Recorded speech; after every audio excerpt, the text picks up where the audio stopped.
Good morning. My name is Tom Stelfox, and as director of the O'Brien Institute for Public Health, it gives me great pleasure to introduce you to today's town hall, Anatomy of a Pandemic. Our institute has been hosting a series of town halls since last March, where we brought together renowned scientists to share with you the newest learnings about the pandemic on key issues.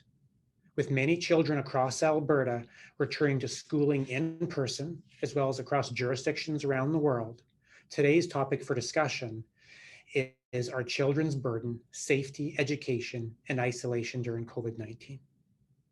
I can tell you from personal experience as an intensive care physician and father of 3 school-age daughters that the pandemic has impacted my children much more than it's impacted me. Their experiences are not unique. Children around the world have had their lives turned upside down. They've oscillated between in-person and virtual learning, while others have fallen out of the education system entirely. Their ability to participate in arts and sports activities has been severely curtailed. Many of them can't visit with their friends, their cousins, aunts, uncles, and grandparents. All of this is happening during a key period of child development. To help us understand how the pandemic is impacting children's education and health, and what we can do to support them, we've brought together a renowned panel of scientists with expertise in mental health, physical activity, family and social dynamics, and education models. To guide us in this discussion, we're fortunate to have Sarah Austin, founder and CEO of Children First Canada. She is a leading advocate for children's wellness nationally, and I can't think of a better person to guide us in this discussion. So I invite you to lean in, participate in what is sure to be a stimulating, important conversation. I pass it over to you, Sarah. Thank you, Tom, for the very warm welcome. And good morning, good afternoon to all the participants joining us today across Alberta and all across the country. Before we start our official program, I want to acknowledge the traditional territories of the people of the Treaty 7 region of Southern Alberta. The city of Calgary is also home to Métis Nation of Alberta Region 3. This event also brings together people from across Canada, which is also known as Turtle Island. So I invite you to please take a moment to acknowledge the traditional territory that you are on today. It is my great honor to be hosting this special town hall on the anatomy of a pandemic, our children's burden, safety, education, and isolation during COVID-19.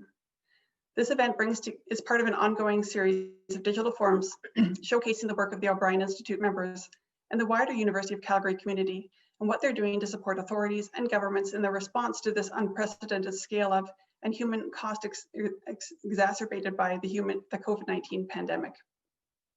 Recordings of today's webinar, along with previous webinars, can be found on the O'Brien Institute's website. By way of introduction, as Tom mentioned, I am the founder and CEO of Children First Canada. Advocating for the rights and well-being of children is my lifelong mission. My career began on the streets of Bangkok, working with child laborers, and it's taken me all across Canada and around the world and into the United Nations and beyond. 5 years ago, I launched Children First Canada with the bold and ambitious vision to make Canada the best place in the world for kids to grow up. Children First and the O'Brien Institute both share a common ally through the leadership of Gail O'Brien and the catalytic investment that she and David have made in both organizations to advance the health of children and of all Canadians. While many believe that this is already a world-leading country for children, that simply isn't true. UNICEF currently ranks Canada in 30th out of 38 OECD countries for the well-being of kids. And over the past decade, we've fallen from 10th place and we continue to head in the wrong direction. One of Children First Canada's hallmark programs is our annual Raising Canada report on the top 10 threats to childhood, which we produce in partnership with the O'Brien Institute, and more recently with the support of the Alberta Child Health Research Institute and Statistics Canada. This collaboration between University of Calgary and Children First has resulted in a landmark report that is widely known as the go-to source for government, media, and other stakeholders on key issues facing kids in Canada. The media attention that it generates has reached upward of 200 million viewers each year and has promoted discussions in classrooms, around dinner tables, water coolers, boardrooms, and in the Senate and the House of Commons. Our 2020 report put a sharp focus on the impact of the pandemic on the health and well-being of kids. and it revealed that all of the top 10 threats to children are worsening or at risk of worsening as a result of the impact of lockdown measures. The impact of the pandemic on children has been at the core of our advocacy over the past year, advising the Prime Minister and members of Cabinet, premiers, municipal leaders, to influence evidence-based decisions to mitigate the impact of the pandemic on children and to ensure that their concerns are heard. Just last month, we were proud to co-host a national hackathon event with Statistics Canada to bring together a wide range of stakeholders, including children and youth themselves, to develop prototypes of policy solutions to inform evidence-based policymaking. We are in the final stages of fine-tuning these policy tools, and we're excited to be launching them in early February. Setting aside all of the research and the hard data, any parent with school-aged children will tell you that the closure of schools has dramatically impacted children and their well-being, as well as their families. I'm the mother of a 10-year-old boy. We are a two-parent, double-income family with ample resources, and I'm acutely aware of my privilege. Yet we have found this pandemic very challenging. We have witnessed the huge impact it's had on our son's learning and on his physical and mental health. For parents and children in the province of Alberta, many of us are breathing a sigh of relief that in-person learning resumed today. But many of us are also feeling a sense of trepidation that this may not last long, increasingly as we see the COVID rates rising once again. We also know that parents and kids in Ontario are struggling with the prospect of school closures continuing throughout January, perhaps even longer. While each of us has experienced this pandemic differently based on our own family context, the evidence is clear that the pandemic has put a stark spotlight on the huge inequities in our society. Black, First Nations, Métis, and Inuit children and other racialized children have been disproportionately impacted, along with children with disabilities and complex medical needs. Their unique vulnerability and their unique needs have often gone overlooked and under-resourced. Actions that policymakers are taking or failing to take are changing the trajectory of children's lives. We know of many of the short-term impacts, but we will not know the long-term implications for years to come. While this may feel very daunting, this forum has brought together a fantastic group of experts to help us unpack these challenges and point us forward to identify a healthy, child-centric path out of this pandemic. Today's event brings together leading academic experts, not only in Calgary, but individuals who are respected on the national and international levels.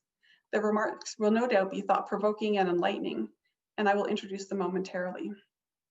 Even more importantly, beyond just sharing their knowledge, we hope that their remarks and the conversation that we have here today leads to concrete action by policymakers at all levels. In addition to hearing from our experts, there will also be an opportunity for each of you as participants to be heard. Following the official remarks, we invite you to post your questions. If you're joining us via Zoom, please post your questions in the Q&A section. If you're joining via Facebook Live, please post in the comments box. And if you're live tweeting throughout this event, you can post your comments using the hashtag #ObrienCovid19. Without further ado, it's now my great pleasure to introduce our speakers in the order in which they will speak. Each will have 5 to 7 minutes to share their thoughts, and then I will open up for a Q&A period. I'm sure that all of our speakers will keep to their time, but if you run over, I will gently prod you with a reminder. And to all of our participants, kindly hold off on posting your questions until all of our speakers have finished. First, we are pleased to welcome Dr. Suzanne Tuff, Professor of the Department of Pediatrics and Community Health Sciences and the Cumming School of Medicine at U of C, and a MaxBell Foundation Burns Memorial Fund Policy Fellow. Suzanne will be speaking about child social dynamics and family health during the pandemic. Second, we will be joined by Dr. Gina Dimitropoulos, appointed with the Departments of Psychiatry and Pediatrics at U of C. Gina will be speaking about child mental health during the pandemic. Third, we will have Dr. Patricia Doyle-Baker, professor in the Faculty of Kinesiology at U of C, who will be speaking about child physical activity during the pandemic. And last but certainly not least, Dr. Kelly Dean Schwartz, associate professor in the School of Applied Child Psychology program at U of C, who will speak about education models and options during the pandemic. Each of them are highly accomplished in their own right, and you can learn more about them on the O'Brien Institute's website. Now it's my great pleasure to hand the floor over to our first speaker, Dr. Suzanne Tuff.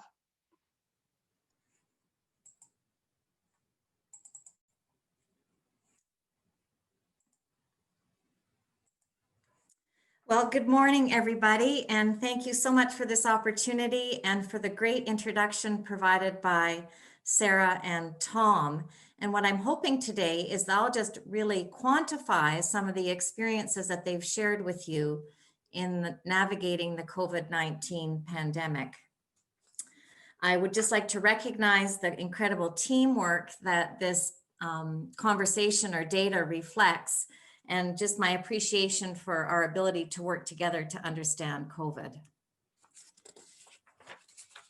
Just a bit of background. I see my slides a bit cut off here, but this data was collected under the Alberta Burst Common Data Initiative, which is supported by the Alberta Children's Hospital Foundation.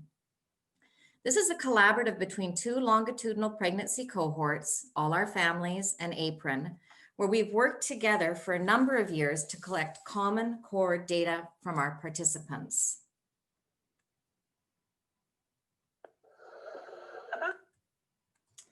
To give you a sense of how our longitudinal research projects work, this graphic shows the timeline of data collection for the two cohorts.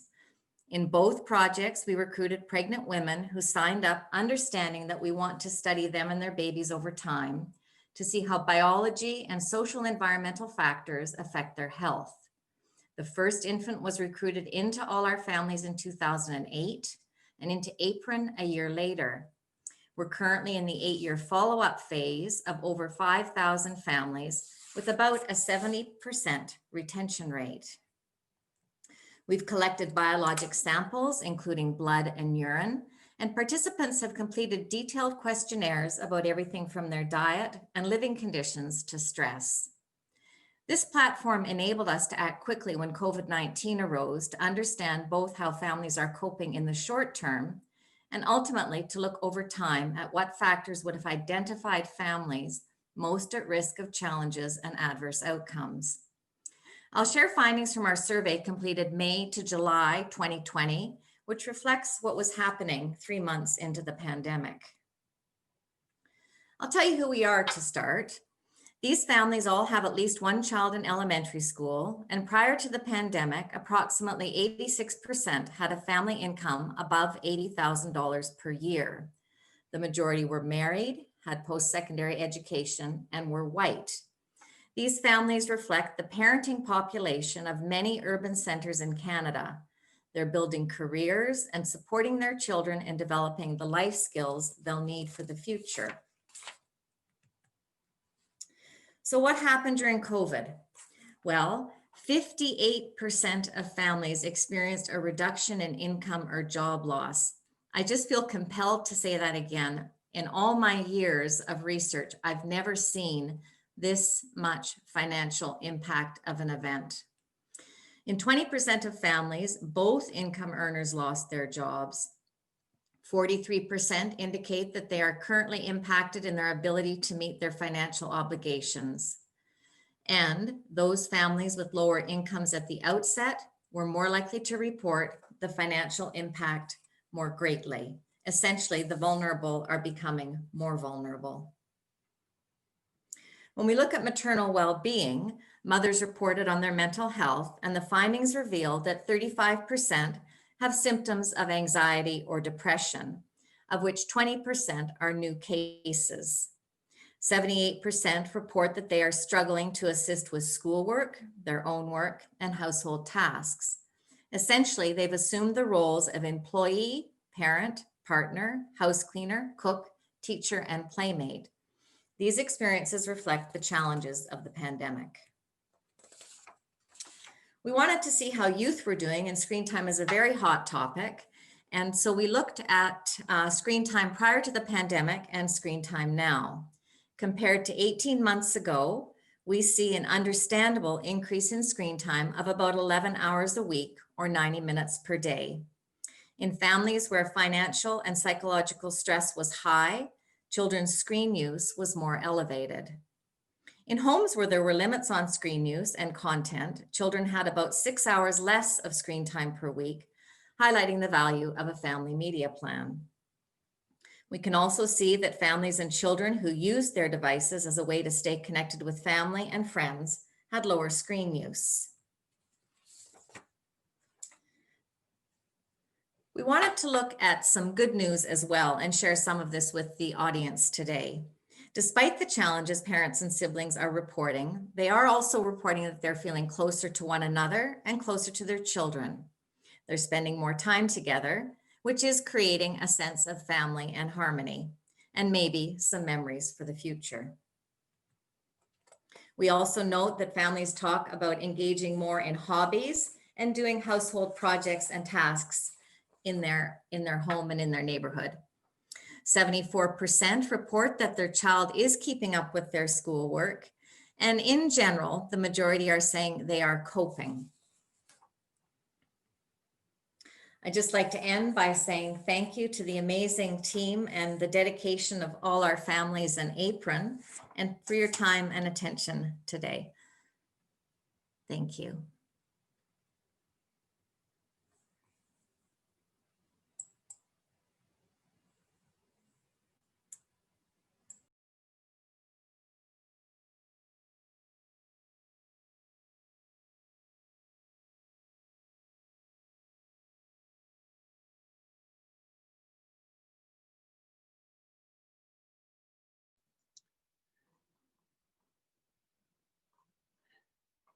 Gina, I just invite you to unmute yourself so that we can ensure we can hear your remarks. Thank you.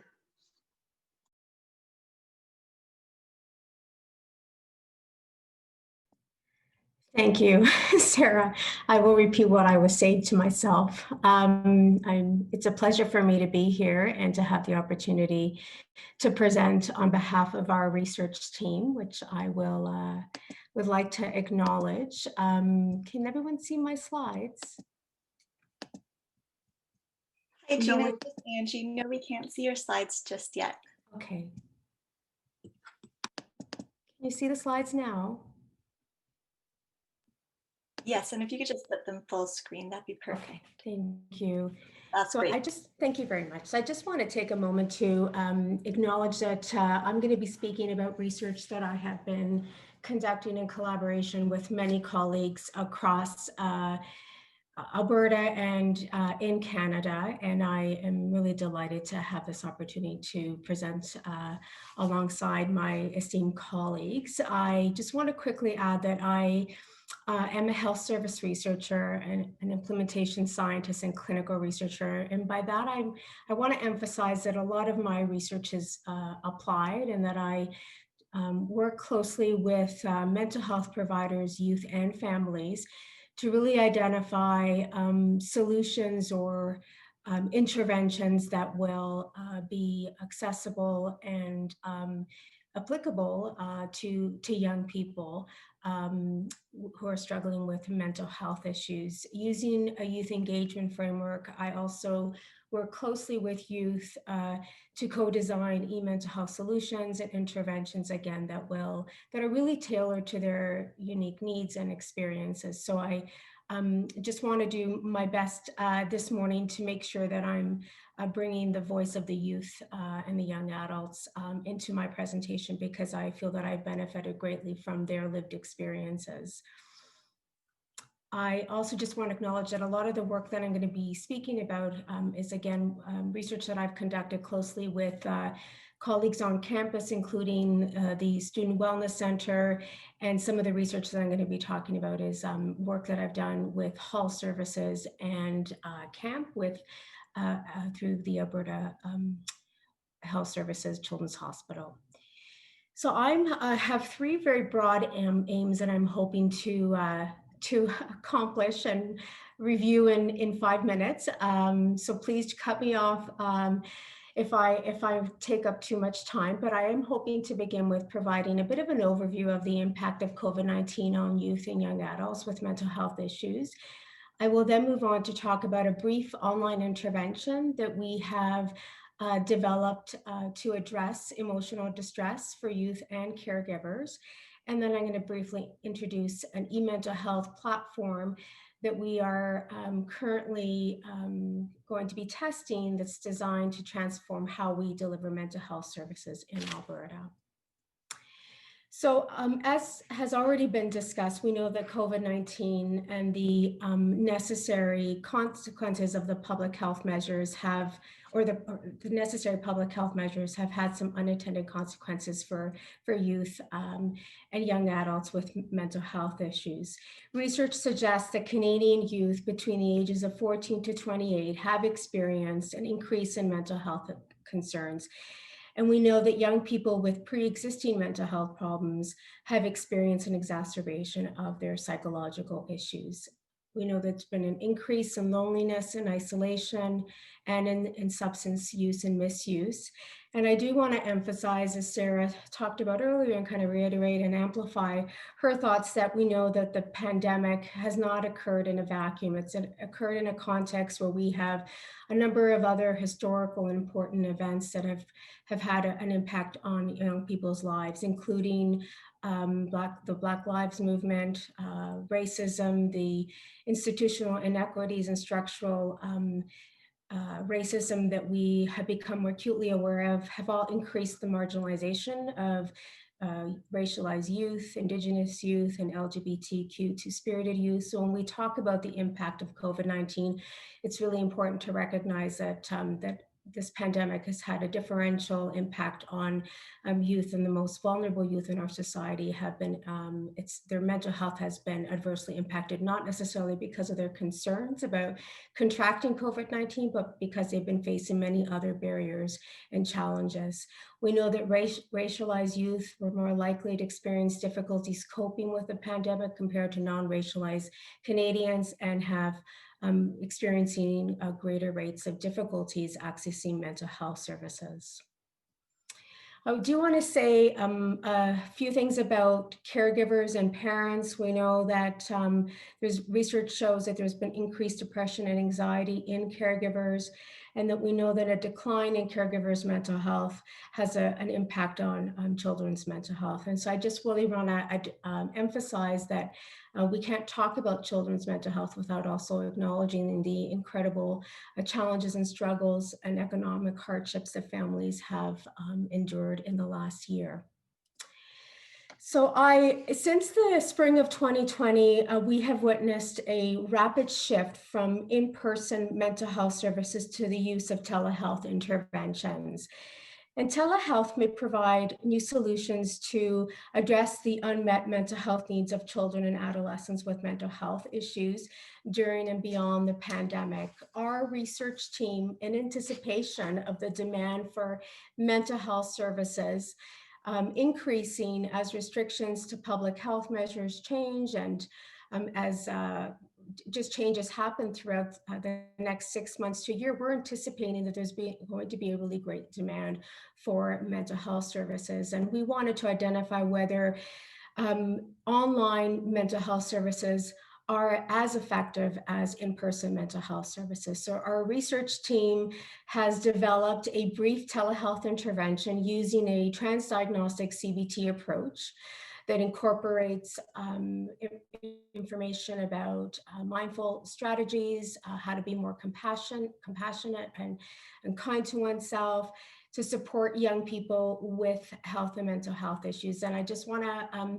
acknowledge that we are working with Jill Eichenreich-May, who is the developer of the Unified Protocol for Transdiagnostic Treatment of Emotional Disorders in Children and Adolescents. This is a 15 to 20 week manualized intervention that has been shown to be effective with children and adolescents in trials. And what we've done is we've rapidly really, I would say, cut this long intervention that's typically delivered face-to-face into a 4 to 5 week intervention that we have been testing online for children, adolescents, and young adults and their caregivers. And we've been testing this intervention in a number of different contexts. So this is just I'm just wanting to give a nod to some of my colleagues who have been working closely with me on testing this intervention.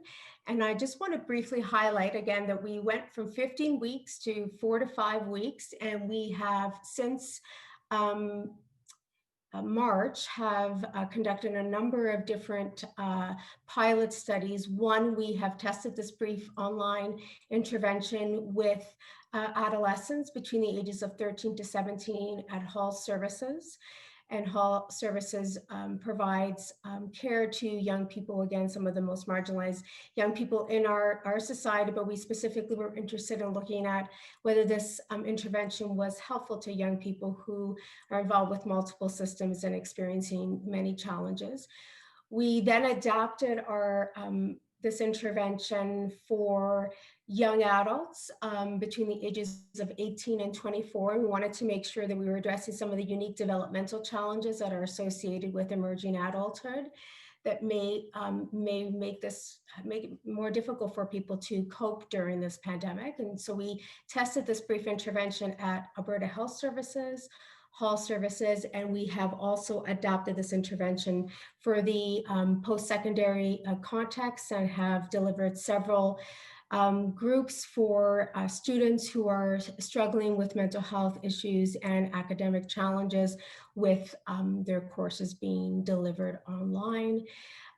In response to the concerns about caregivers with mental health issues, we have also adapted this intervention and have tested this model within the context of AHS and Hall Services. And I'd like to just briefly talk about some of our preliminary findings. And I will begin by just sharing some of our qualitative, we're using a mixed method design, including collecting quantitative data at baseline, at the end of the group, and 3 months post group. And we are also using qualitative interviews to really capture people's experiences of the intervention, what works, what doesn't work, because we're interested in addressing questions around feasibility and acceptability. And what we've heard from the young people, young adults who have taken part in the group is that, and I just wanted to highlight some of the most important or significant quotes that kind of, I think, resonated for most of the people who participated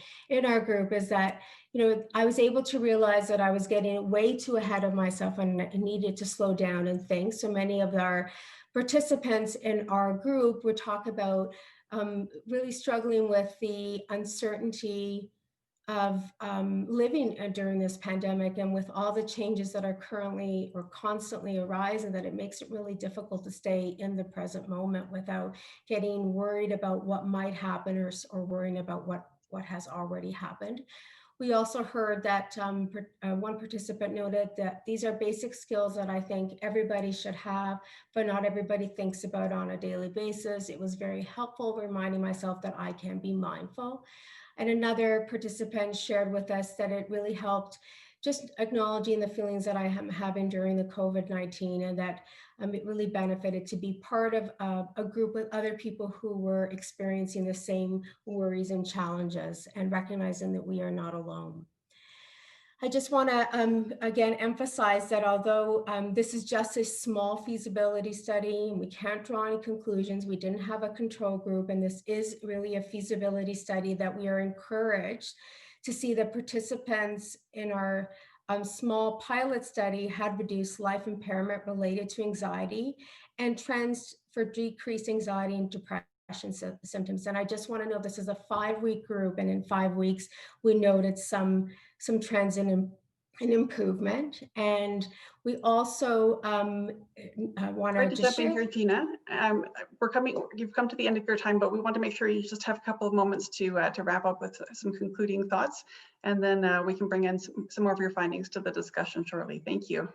Okay, thank you. So maybe I'll just say that we also noticed some that participants experience reduced fears about their illness. I won't have time to talk about our e-mental health study, but if perhaps people have questions about it, I can answer them at a later point. Thank you very much.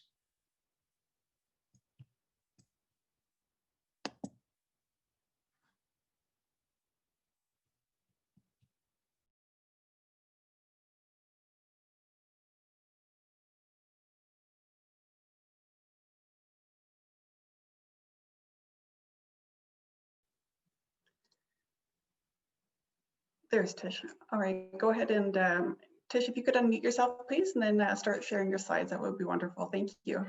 Yes, thank you very much. I'm just, again, just getting my share the screen up. It seems to be a bit slow on my mouse.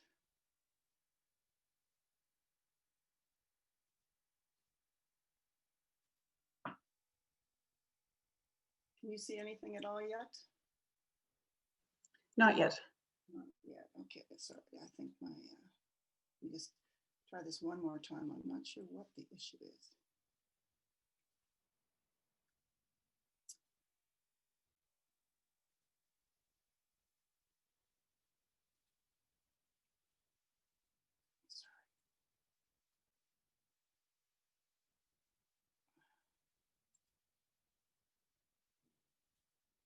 Lost my okay,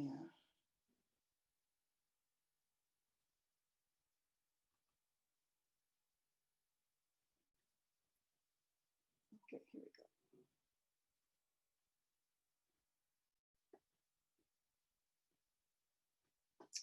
Is that still causing me some difficulty here? I'm sorry. We can see your slides now. You just need to click on the presenter mode. Sorry, I just couldn't see it myself.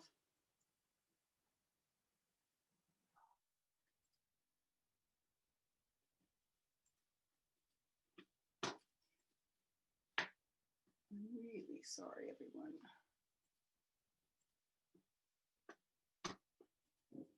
Ah, there.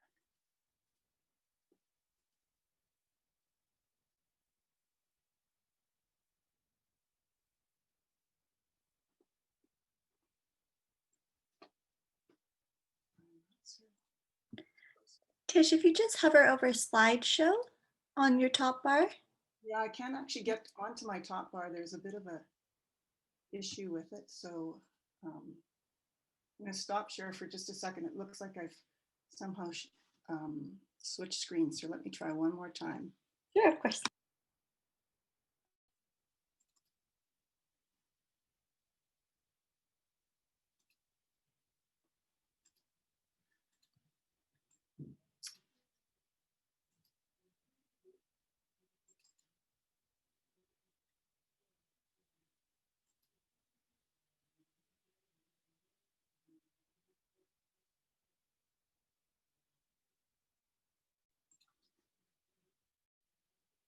How is that? That's perfect. Go for it. Sorry, everyone. Good morning, everyone. Thank you very much. And I appreciate the wonderful introduction I've had. And I'm going to start a little bit with talking about an opportunity that existed for us and my team. And my team includes, as you can see on my screen, Dr. Gavin McCormick and several other individuals. And we had an opportunity to work and do an evaluation of a play project through Vivo. And with that, we were able then to pivot through when COVID came to ask some questions related to anxiety. And I want to kind of ground everyone with the perspective that often science progresses steadily, but when there is a disruption, there's a large increase. And opportunity often gives us that ability to pause and think about things that we've always done. And in my area of expertise, the foundation of growth and development is around ensuring that kids are able to go to school so that they have that mental health approach, they have that social connection approach, and of course that they have physical activity. And so I'm going to speak to a big picture overlay. So as I said, physical activity is a foundation for a healthy lifestyle, regardless of age. And Canada is a world leader in producing what are referred to as 24-hour movement guidelines.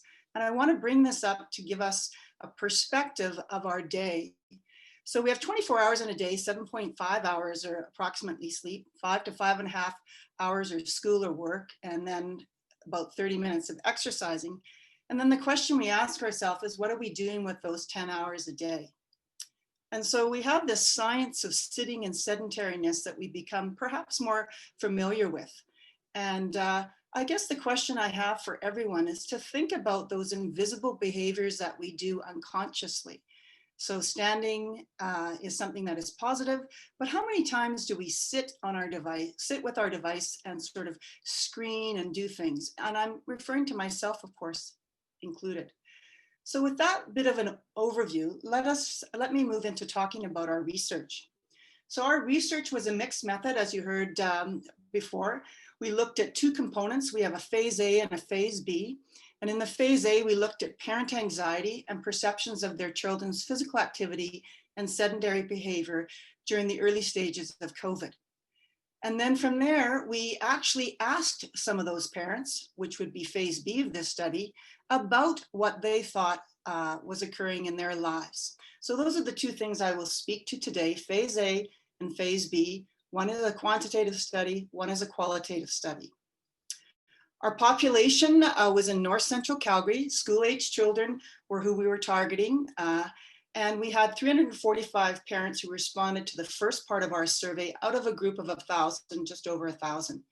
And 80% of those parents had a child somewhere between 5 and 11, and there was almost an equal split between male and female. We asked participants about their perceived seriousness. Obviously, this isn't a surprise to everyone. People perceive the COVID pandemic to be serious. And we also asked the participants about their perception of anxiety. And if we combine those two, somewhat anxious and extremely or very anxious, you can see about 80% of these participants were anxious. And what we found out is that most of the children had an increase in television watching. We've actually heard this already, or computing or gaming or some sort of screen-based device. We found that children played less at parks. They were less in public spaces, and children's physical activity at home either increased or remained about the same. And I know that people are going to say, well, this is just in a very small portion of Calgary, but I want to assure you that other studies have identified the same trend at the same time in the pandemic. So it's not just a Calgary specific outcome. But I suppose the role of parent anxiety is something that we've heard everyone speak to, and I'm not an expert in anxiety.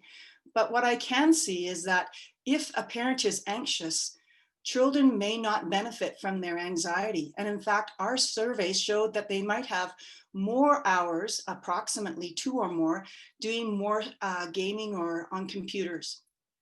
And so we have a comparison between less anxious parents and anxious parents. The qualitative part of the study identified the voices of the parents. And I know you probably can't read much of this, but there are three 4-letter words that are important here, I could say. When we're talking about kids, we're talking about ensuring that kids play because play helps them learn. And we're talking about how risks help push some boundaries when they are playing. So the benefits of play are very important. And there are very few studies during a pandemic about losing the action of play. Optimistically then, I could say, because that's a bit doom and gloom, but optimistically I can say, which is similar to what Dr. Tuft's study talks about, is that some of the parents reframed their perspective of what they do because they may have been at home and they may not have been able to work from home. They may have lost their jobs, but they were able to look at how that offered them an opportunity to be more connected to their family. They gave them an opportunity, because they may not have been commuting anymore, how to look after themselves, so better self-care.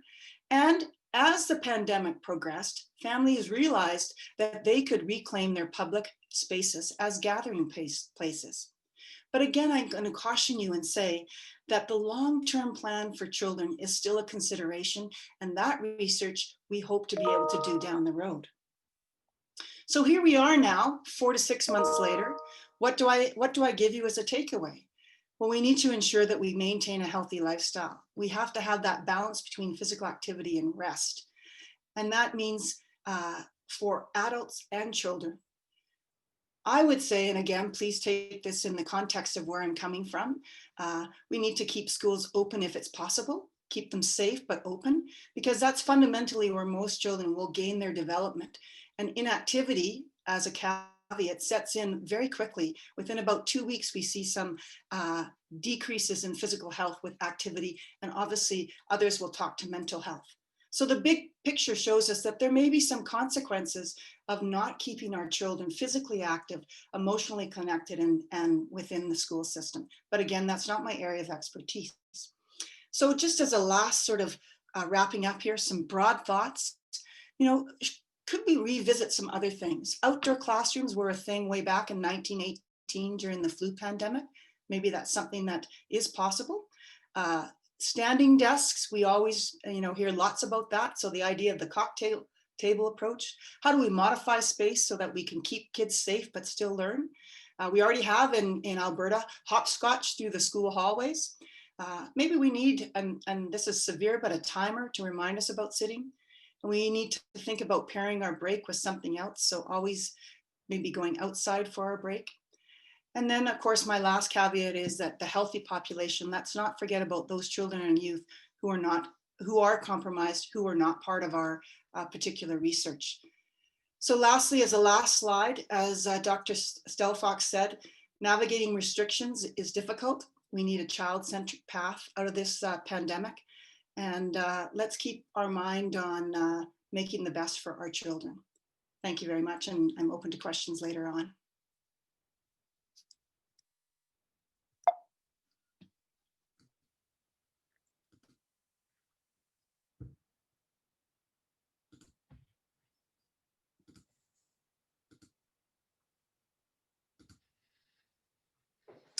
All right.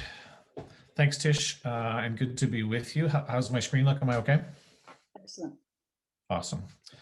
Well, thanks for the invite to be part of this session this morning. It looks by our registrants that we're offering free muffins or free coffee this morning because we've got a lot of people here, and that's so great to see. And again, really pleased to be with you this morning. I want to recognize the study that I'm going to share with you, and of course recognize the colleagues that are part of this. And this is we've entitled this the COVID-19 Student Wellbeing Research Study. And this is a CIHR study that we just started in September of this year. And I think it really responds well to, in fact, I saw in the advertisement of the panel discussion today that we're lacking in hearing the voices from our own students and from our own youth. And certainly, as much as we have a pandemic of health, I think we also have a pandemic of opinion and information. And some of it is helpful, some of it is grounded in research, but much of it is very speculative. And I know we're just trying to do our best to try and figure out what's going on and to help our children and youth. But hopefully what I share with you this morning will give you a sense of what our own Alberta youth are saying to us. Apologies for the text here. I just wanted to give you the snapshot of our study. We were so pleased to partner with 4 metro school divisions here in Alberta, Calgary Catholic and CBE, and Edmonton Catholic and Edmonton Public. We wanted to know how students were doing as they returned to school in September after 4 or 5 months of having their school year ended strangely, a pretty long summer. And we wanted to ask students, how are they experiencing COVID-19? What parts of the pandemic stress were most prominent for them? How's their behavioral and mental health? And then where are they getting their support? This is a 4-wave study. We have just completed wave 2. We finished collecting data on December the 20th. So you are the first to be getting a little dose of what we found out from our research that just came in just several weeks ago.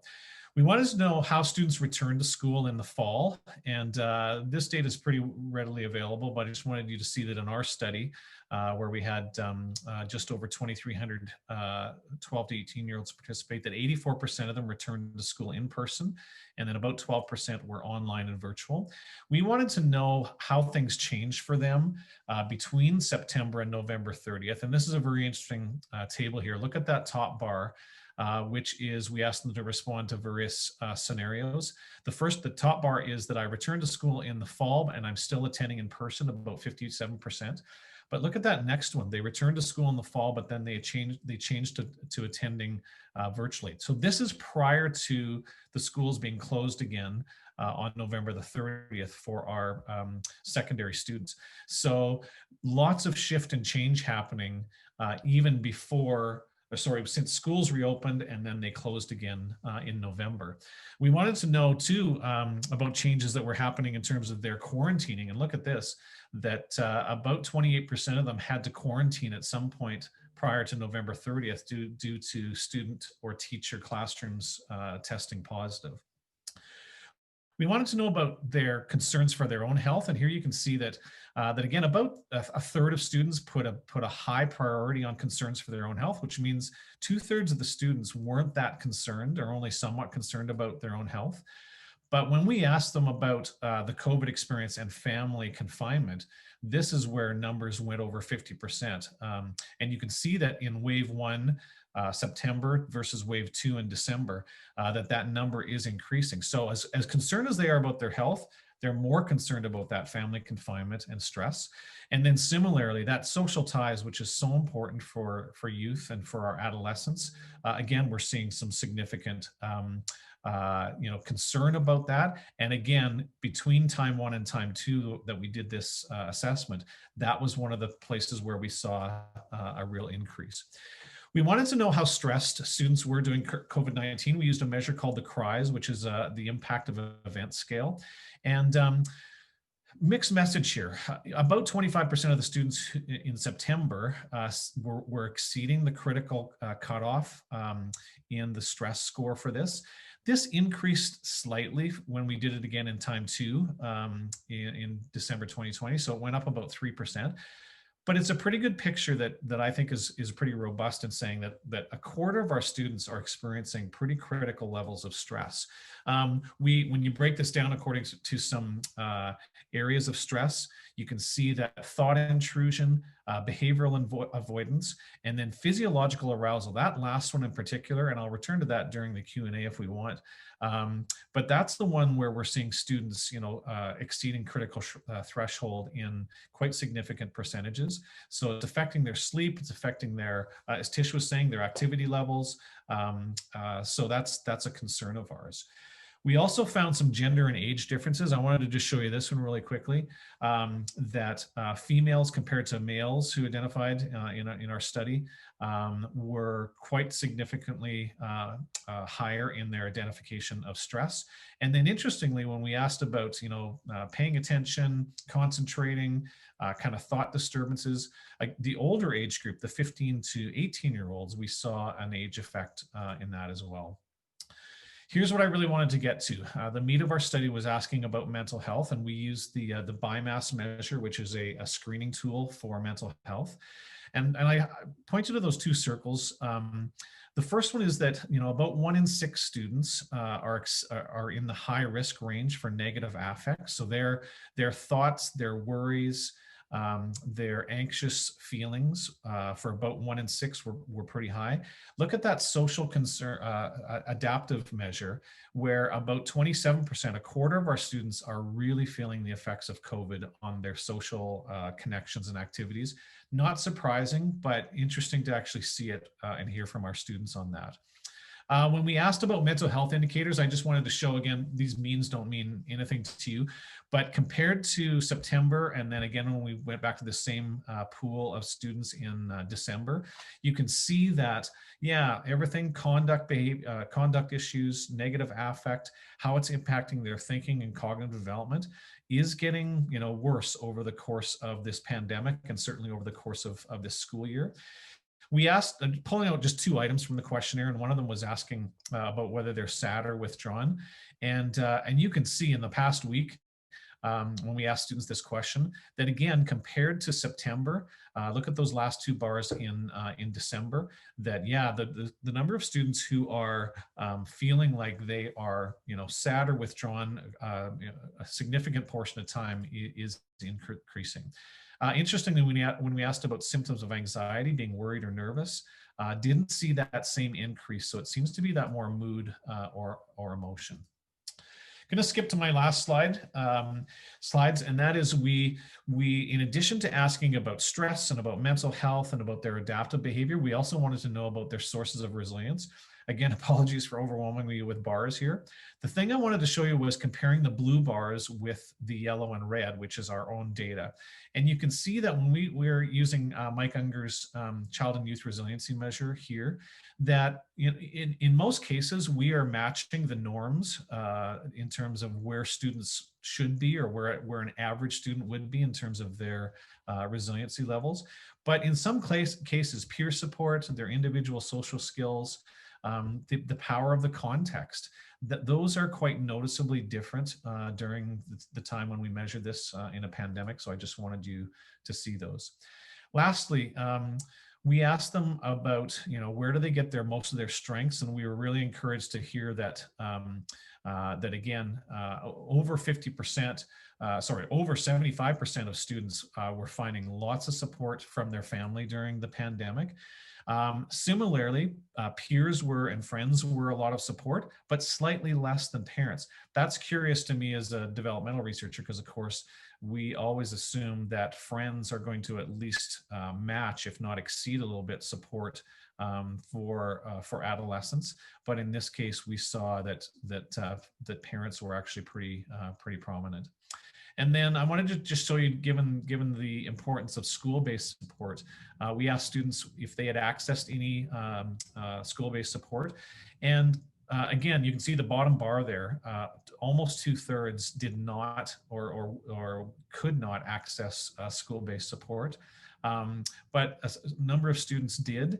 And you can see, again, I circled that one about teachers, where they're not just delivering curriculum, they're also providing lots of mental health support to our students. And that's really important too. I will stop there. I know this will be available online. I want you to, we have a website that has all of our Wave 1 data from September, and we'll be posting later this week the updates on Wave 2 from December, but I wanted you to see that. So I'll stop there, Sarah, and I'll turn it back to you.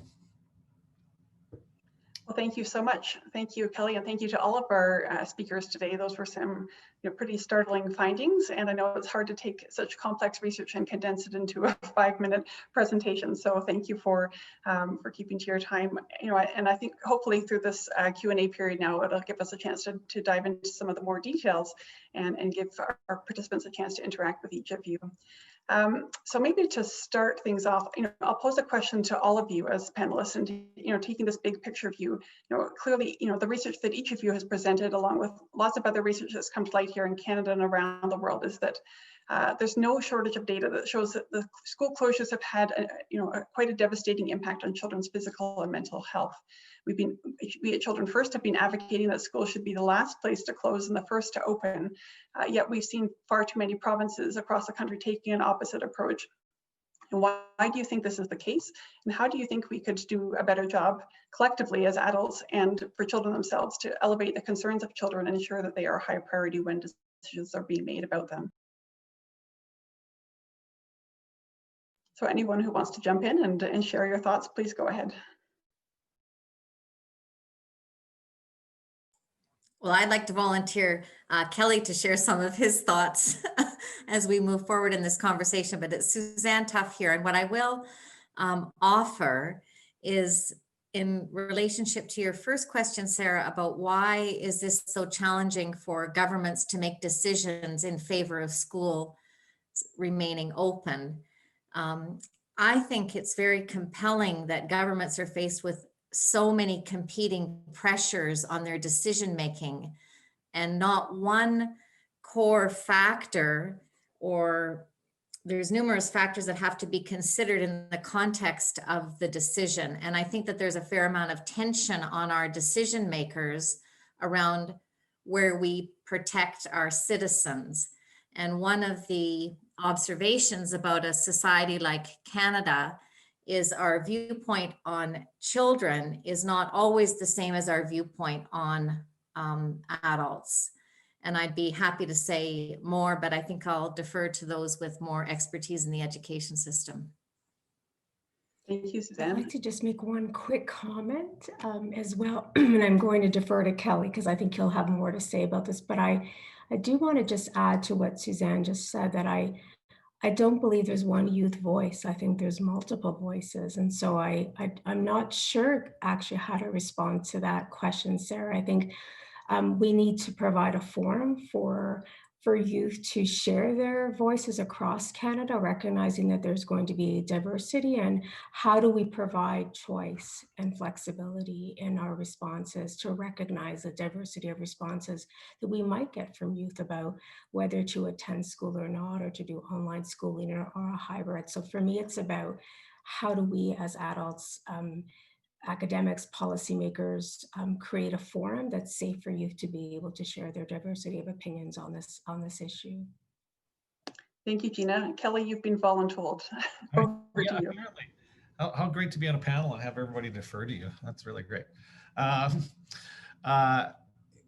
Yeah, in echoing my colleagues' comments, I think, you know, when schools closed in March of 2020, I think we were giving our schools and our government a lot of slack because everybody was, and again, there's probably a drinking game where when you say the word pivot, you have to take a drink. But when they pivoted in March, they really had, you know, we gave schools, students a lot of slack. I think we were hoping that when September rolled around, there was going to be, you know, a bit more strategic response to students. And again, in my case, and in the case of our study for secondary students, I think we obviously were concerned about, you know, the education of the whole child, not only the academic, but also the social and mental health. And I think if anything, this exposed a couple of things. One, it exposed a weakness in our philosophy of education. Like it really questions us. Do we feel that we're educating and should be educating the whole child, not just the cognitive and academic side of them, but also the social and emotional side? But having said that, I also don't want to put more pressure on schools to do more than what they are. They are, you know, they are doing heroic efforts to provide safe learning experiences for children.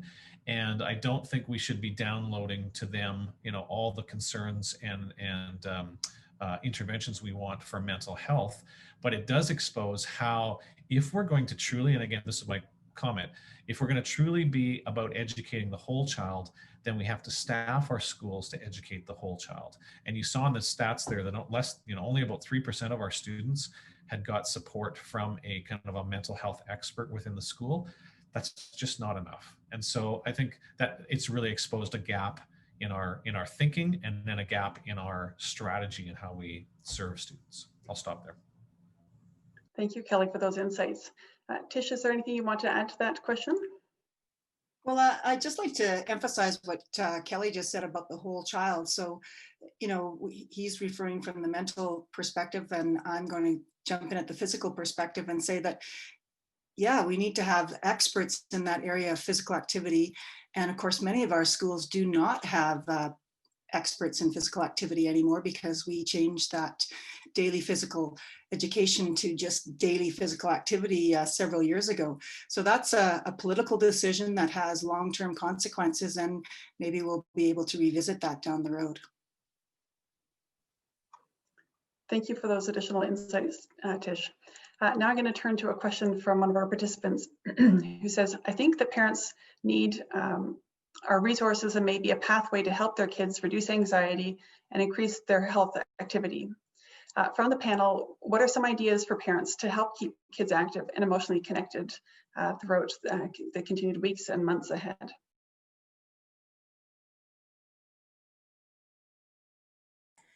I'll start off here coming from a public health epidemiologic perspective, that one of the things we cannot underestimate is just the value of camaraderie in the family relationship. And I think that we are seeing that families are spending more time together. We didn't measure outdoor activity, but I think many of us have observed that children and families are getting more time outside. So I think what we can do is remind families that going back to the basics is actually improving mental health. Are your children eating, sleeping, having some sense of routine and structure, which would include physical activity, would include reading, and would include play? All of these really help our children retain what they've learned and move forward. And so I think some of that reassurance can go a long way. Another thing that some of our colleagues are talking about in the children resilience literature is the ability to increase responsibilities that children assume during the pandemic, which seems to improve self-esteem, coping, and life skill development. So we can think of approaches that enable our youth to be more independent, which then enables them to be more physically active and more engaged in their neighborhood. Thank you. Do any of the other panelists want to jump in with some tips for parents? Yeah, let me just add to Suzanne's comments there. I think, you know, it's so funny. I look at this so differently now that my kids are all out of the house, and when my 19-year-old came home in March from college, I thought, oh, this is going to be so good. Like, we're going to be able to spend so much time together and be so creative. That couldn't have been further from her wishes or her desires and her experience. And I think again, when I talk to parents about how they can best, you know, support and capture this time as a boost for development, I think one of the ways that when I talk to parents is looking for ways to give, to support, to, you know, either virtually or socially distance, you know, be engaged in your neighborhoods and activities. Like we, you know, again, just a concrete example, going through a snowfall that we had a couple weeks ago, and I did see, you know, kids getting out in their neighborhood, shoveling walks, shoveling, and those are pure physical activity type things. But I think we need to be thinking about how and to encourage parents to allow their kids time to come up with ways in their neighborhoods, with their communities, to be a support. Reach out to a friend who doesn't, you know, who might be languishing a bit, who might be on the edge a bit. Giving of ourselves to others is a great way for us to not only cope in a pandemic, but also to thrive in a pandemic. And I know that's easier said than done when I don't have, you know, 2 or 3, 6 or 10-year-olds running around the house. But I would really encourage parents to grasp onto places where their kids can engage with their communities, while all the while, you know, still being sequestered in homes and things like that. So that would be one thought. And I'll just add, Sarah, because I think your question asked, what can parents do? I think the other thing parents can do is take a deep breath and reduce their expectations. This is not the same as it was a year ago, and it's not the same as it's going to be a year from now. So our children are resilient. Our families have a lot of coping skills that they're developing, and maybe to take a bit of the pressure off themselves to think that we should be running a high performance team under a condition where baseline levels of stress are elevated. And so we're all slightly more fragile than we typically are. And I think that considering that in what your expectations are can also give parents a sense of, okay, it's all right. I'm doing the best I can. We're all doing the best I can, or we can, and there'll be some recovery through this as well. Thank you for that. You know, we have a question that's come in on a similar theme, but with a slightly different nuance. And I'm going to direct this first to Tish, because it falls more into your area of expertise. The participant says, my concern is not with sports being canceled. I think they're referring to organized sports, not necessarily around the lack of physical activity, as there are alternatives to keep kids active.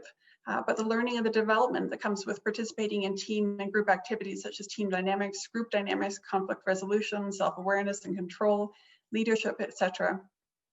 You know, how can we help as parents, you know, members of our community, how can we help foster these important life skills in our children when they don't have those opportunities for organized sports that would help to foster some of those skills? Wow, so that's a crystal ball, I think, approach, and I don't have one.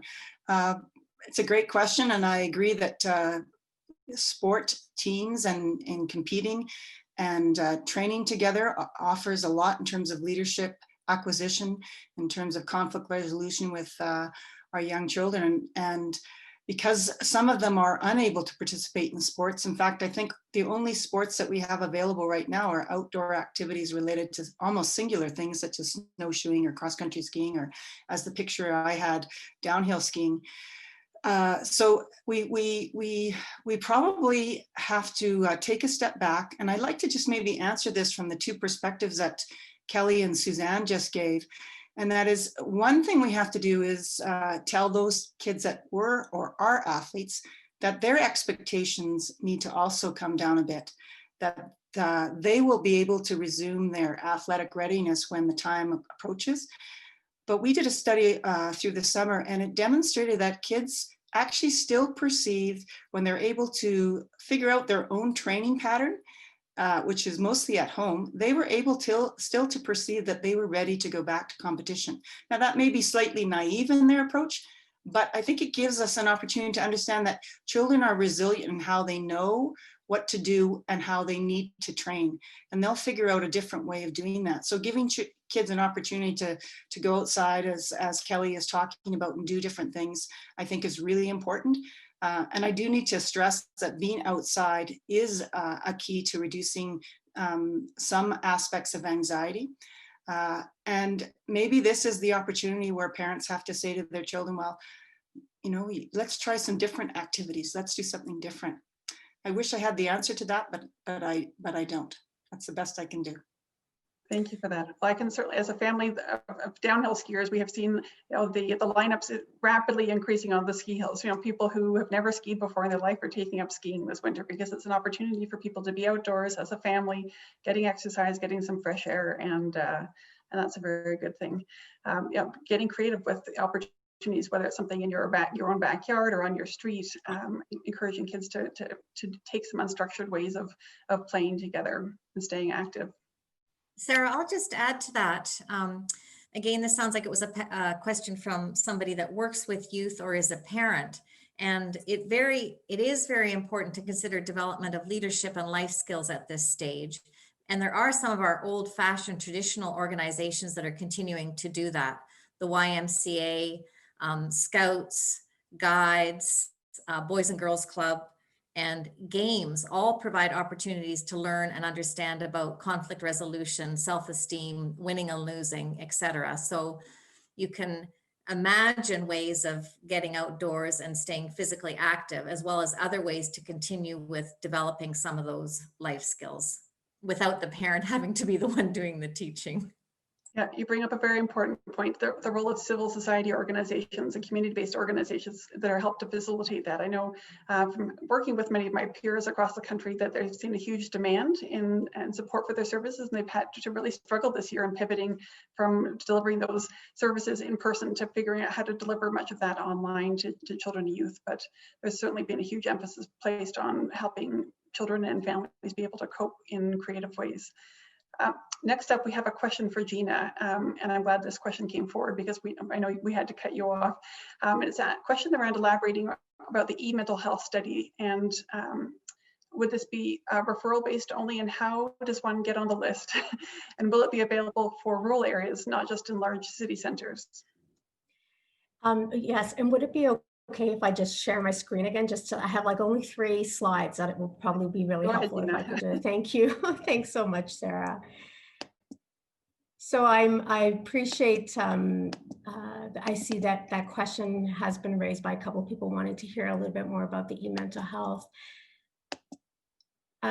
study. So I just wanted to share with everyone that we have received funding from Prius, the Alberta Children's Foundation, and other funders as well, to test a e-mental health platform that really is a way of helping facilitate discussions between youth and their mental health providers about their mental health issues, academic progress. We are looking at embedding this platform within primary care networks as well as schools and AHS. And the goals of our study are really to help address and improve youth and young adults outcomes. And we are specifically interested in ensuring that this platform really addresses the unique needs of Indigenous youth as well as LGBTQ two-spirited youth. We are interested in identifying how to increase access and reduce cost. And I will say that this is a project, if you will, that has many goals, and a few of them are to, again, increase the early identification and increase early access to make sure we're getting the right services at the right time for young people. And this study is being conducted in 10 communities. If you are not part of these communities, it doesn't mean that you don't have an opportunity to provide a voice into how we're kind of like thinking about the C mental health platform and how it could be utilized. But I just wanted to say that this is a project that is underway and it is Alberta focused, and we are leveraging some work that's been done in Australia with a platform called InnoWell. And it is a way of, again, transforming the way we deliver services. So youth will be at the center of their care. They'll be able to identify who they want to be part of their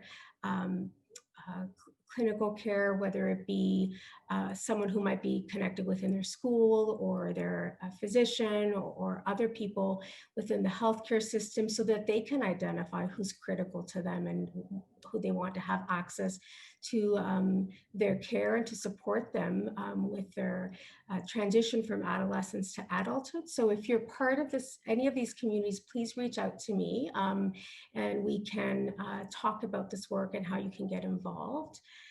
So I'll stop there.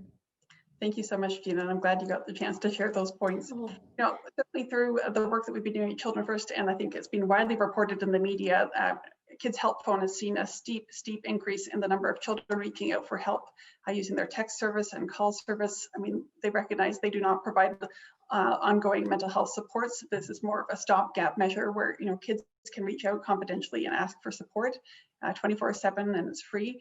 And, you know, it's been an important way to fill some of the gaps that have existed during the pandemic. But we certainly heard from the 13 children's hospitals and many other child health serving agencies that the ability to pivot and provide these mental health services in a digital way and be able to evaluate the effectiveness of that and the impact of it is something that's still very challenging, where there's certainly a need for further research as we move forward.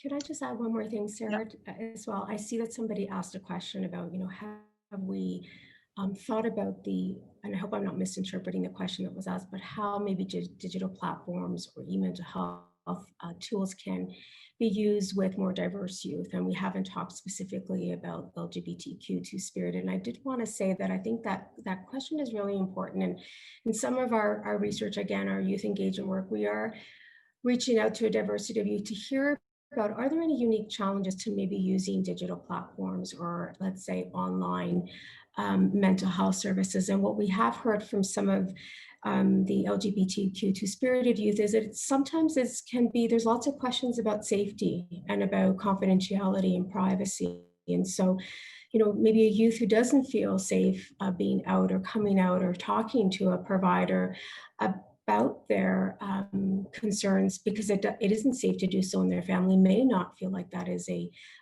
forum where they want to be able to reach for help. So I want to just say that I think it's really important that we think about how these platforms are not universally going to be helpful for all young people, and we need to think about issues around privacy and safety, and really hear from youth who may be more vulnerable and in their families and may not be a safe place to be able to reach out for help. Thank you for bringing up those very important points. And I know we've certainly heard from Kids Help Phone that they have developed some unique services to be able to support, you know, highly vulnerable populations, and whether they just launched a special service during the Black Lives Matter protest last summer, recognizing that Black children and youth were experiencing extreme distress at the time. They've also launched other supports for children and youth in the care system, children who are in foster care or in group homes, and specific outreach to them as well.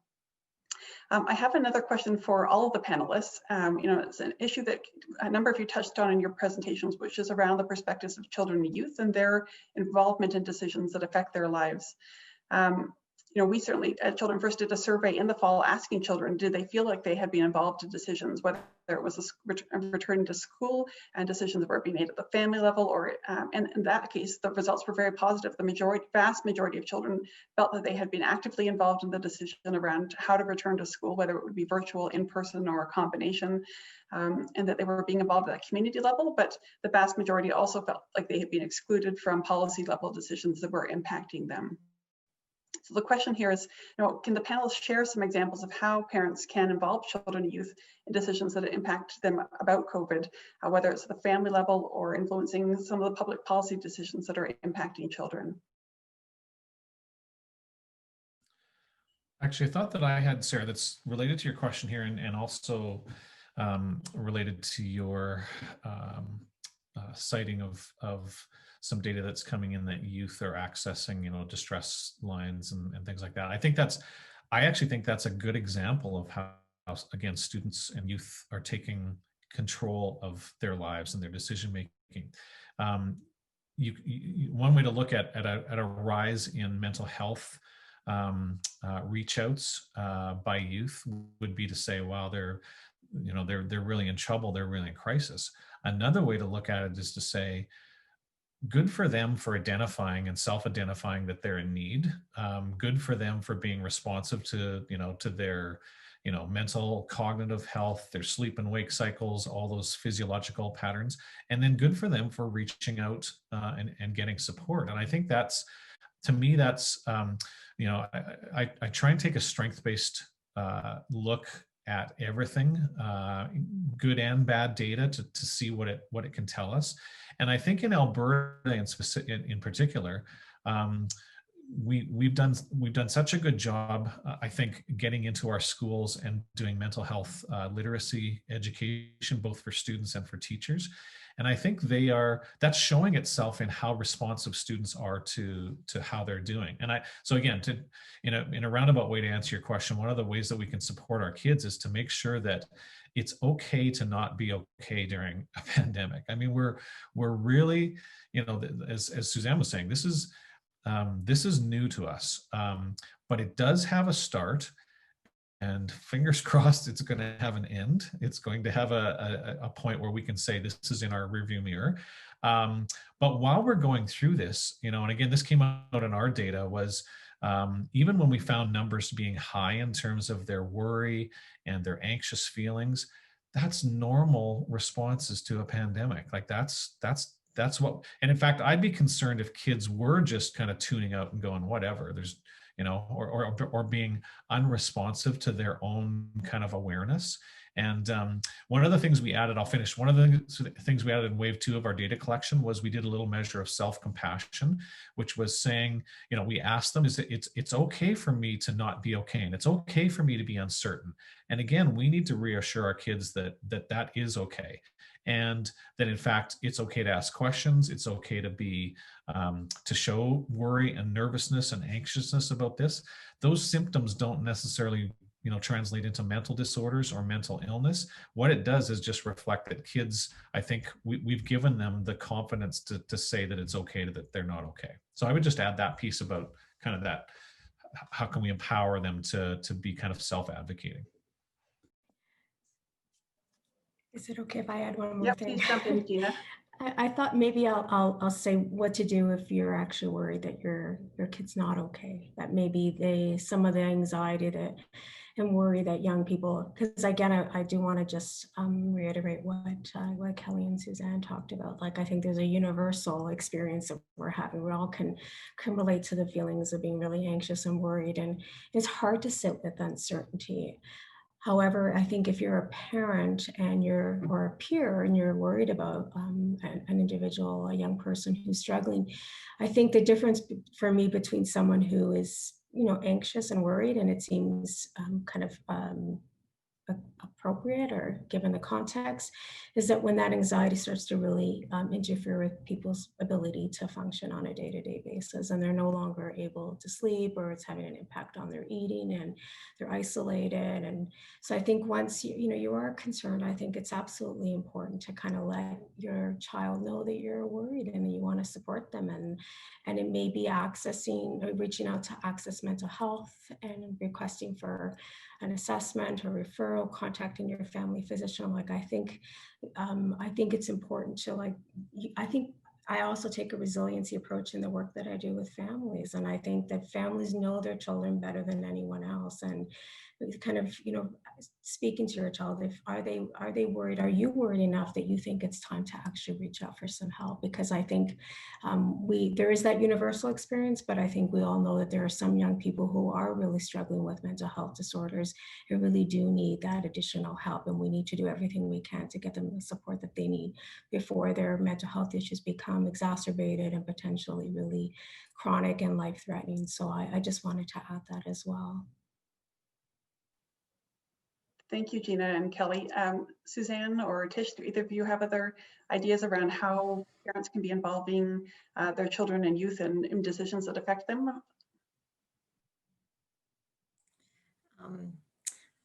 I have nothing further to add except for to really articulate that we're really trying to say that there are population health issues that we see around schools and playgrounds and physical activity. And there are some mental health occurrences that then become clinical. And that's sort of where Gina's expertise. So it's hard when we can't see our audience to see if we're really being clear in our comments. And so most children, most of the time, will be able to connect with their parents, ask for the help that they need, and use their voices as a way of empowering themselves now and into the future. And then there'll be some that need more resources, like Gina has articulated, and that's where our citizens need to trust themselves and to trust their own competency in knowing when it is more intervention and more services that are required. So I think fortunately, we're living in a time when we're paying more attention to what our youth and young adults are saying, and maybe that'll go downstream to what our children are saying, and we can look forward to more engaged decision-making. Thank you. Those are some great ideas that parents can take away and apply within their families. To the question around public policy making and how to involve kids at that level, that's something that we at Children First have been trying to support through a new program that we launched last year called the Young Canadians Parliament. It brings children of all ages together every month to talk about their rights and to learn about, be able to discuss from a youth-led perspective about issues ranging from their mental health to gender rights, sexual violence, food insecurity, the range of different ways that kids have been impacted, and to have the chance to work with their peers and then bring their ideas forward to policymakers. They've met with federal cabinet members, they've met with members of parliament and the Senate, and had a really powerful opportunity to be heard at the highest levels of government. And we look forward to continuing that program on this year. So that's another way that young people can be involved in decisions that affect them. I'm going to turn now to a question for Tish, which is, could you please expand on how families are reclaiming public spaces as gathering spaces? Are they able to do this in a way that keeps them safe from contracting the virus in a public place? Right, thank you very much for that question. So based on the research that we were able to do, it shows that families that weren't always accessing their parks in their neighborhoods, we're starting to access them more as a family, and so move into that park as a family and stay safe in the sense that they were doing it as a pod, as a family pod. Before the pandemic became as severe as it is now, during the summer when we had some relaxation of the rules, there was also some individuals who, and this sounds it sounds a bit interesting because it possibly wouldn't work right now with our restrictions, but where, for example, one or two dads took on the role of developing a hockey night in their community. And so they went around to their neighborhoods and kids and got up a hockey team and just played it on the street. And so that's where there's a bit more leadership occurs. And that had not happened in some of these neighborhoods before. Some of the other families, of course, spoke to the fact that they are now embracing activities that they'd never done as a family before. And so they were, just in their own parks, they were going out and playing games with their kids.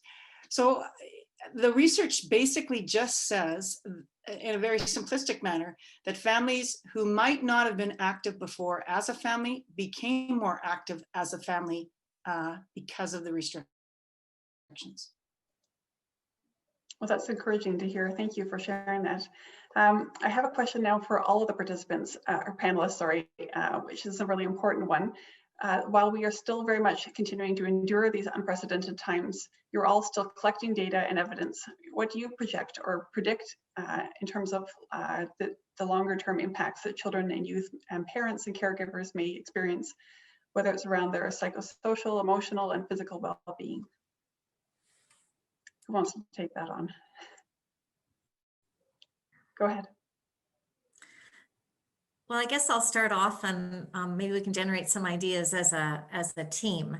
But I predict that actually families will develop new habits that really have enabled them to be closer to one another than they were before. And I think that there's something really empowering about our data that says that parents now know their children better and siblings know their siblings better. And in some cases, not a small proportion, more relationships are more intimate than they were in the past. So I think that it does hold the potential that we will better appreciate the value of the relationships that we have in a way that maybe we were less conscious of before.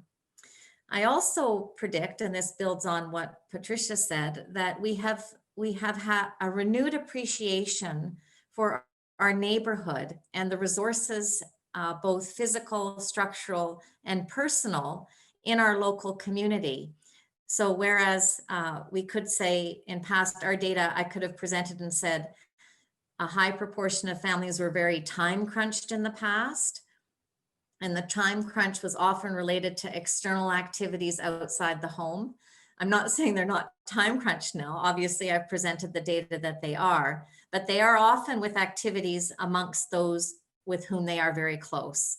So I would say that might be a potential optimistic outcome. And just to finish off, it is true that some level of stress helps us build skills and resilience. And so as long as we are able to manage the stress and it doesn't become toxic, many people will come through this learning things they didn't know about themselves before and developing skills they didn't know that they were going to have, like snowshoeing or cross-country skiing or even dog walking with somebody down the street. And maybe then in an ideal world, and I'll end with this, then those that really need our supports because they're at a tipping point will have easier access to them because we'll be able to discern what is healthy stress and healthy ideas of challenge from those that really need professional intervention. Thank you. And everybody will go back to school. Maybe we'll just go around with the rest of the panel. Just if each of you could take a minute to provide your other insights on this. Maybe I'll turn to you next, Kelly. Yeah, thanks. Well, as usual, I follow the pearls of wisdom of Suzanne whenever she talks. And, but again, I would add, I found a quote from a colleague of mine, Jack Naglieri in our school psych field. He makes a very poignant quote. He says, "This pandemic will not last forever, but the lessons we teach our children about how to cope with adversity will last a lifetime." And I think that's so very true. And again, I know that, and I'm happy to be accused of it, to say that, yeah, the pandemic is wreaking all sorts of havoc. In fact, Suzanne, you cited in your study about families who've lost employment and lost income. 32% of the youth in our study also said that they had lost some or all of the income within their families. So I am not downplaying at all the devastating impact of this and how this is really constricting the lives of our families. At the same time, so much of this is dependent on how we, and this, I look at us as parents, as coaches, as mentors, as teachers, as researchers, how we frame this is really going to influence how this does play out. Can I predict how this is going to happen? And we're fortunate that we're going to measure our student population again at the end of February and then again in June. So we're going to have a whole year data to see how they did during this COVID school year. That's going to be very, very interesting and pretty telling on how we did about reframing what's happening. And again, it's not to downplay the adversity of it, but it is to really encourage us to see this as a once in a lifetime opportunity to develop skills and abilities and relationships, as Suzanne was saying, and to really nurture some of the connections and self-understanding that we may never have a chance to do this again in our lives and in our kids' lives. And so I think it's really important for us to